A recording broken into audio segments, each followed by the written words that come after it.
Well, hello everybody. Richard Hill from the Mind Science Institute. No, I'm not in Seattle.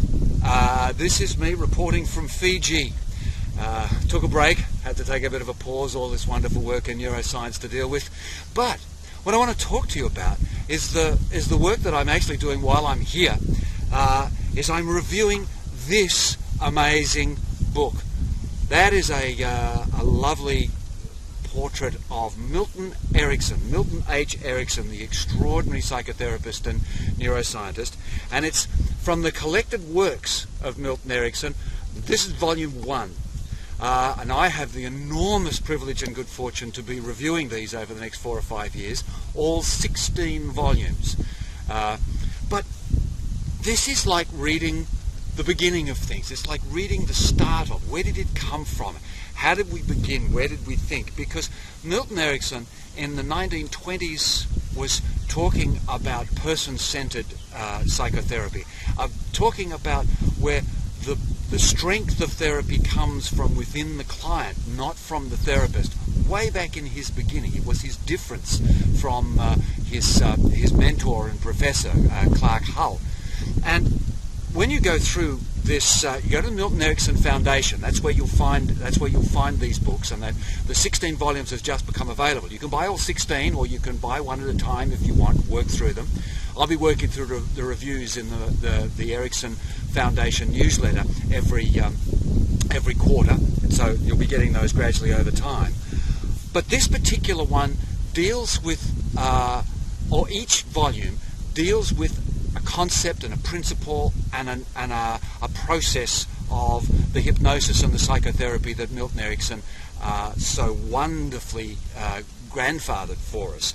Now, the editors, the editors extraordinary. Ernest Rossi, his wife Catherine Rossi, and of course we have the wonderful Roxana Erickson Klein, who is Erickson's daughter. So you can't get better than that. One of Erickson's principal proteges, his daughter, and Ernie Rossi's unbelievably magnificent, wonderful wife, Catherine. So this one is going back to basics. What is hypnosis all about? What is this therapeutic engagement going on? How is it done? How do you bring on trance? What is the work with deep trance? How do you create a person-centered focus and a person-centered principle?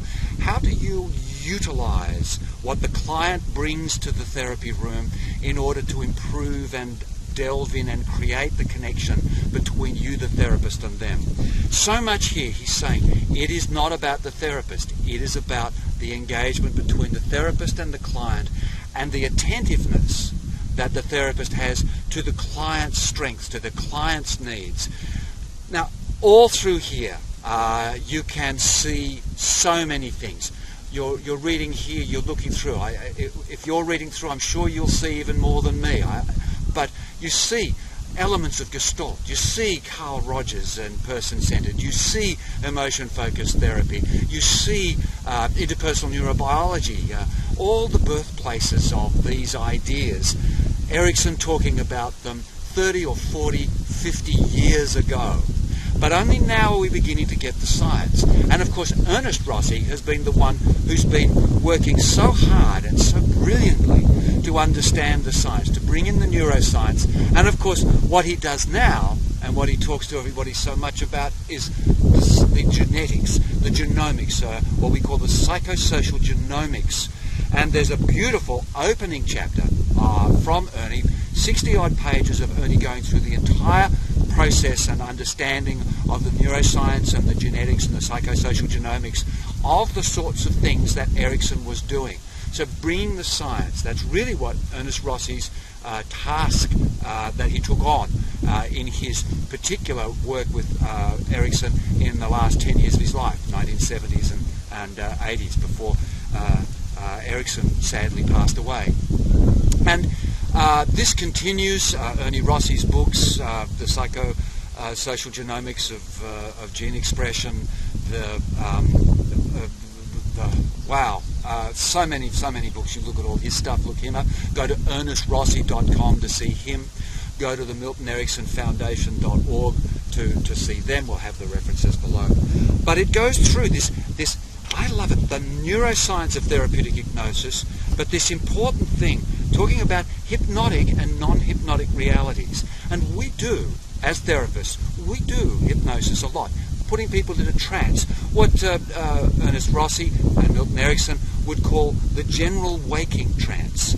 That process of not necessarily being into somnambulistic or into some of the deeper areas of trance, but this seriously focused attention on the process and on the engagement between the therapist and the client. And the neuroscience is here written for everybody to see as well. But as neuroscientists, we should be looking in at these wonderful creations and this wonderful development and the birth of what we now call the neuropsychotherapy. So here's the book review, here's the what's new in neuroscience, and what's new in neuroscience, Erickson was saying 40 years ago. From Richard here in Fiji, Bula everybody, and Vanaka, thank you. Be creative, be wonderful, do incredible things, and I'll see you back in the office next week. Bye for now.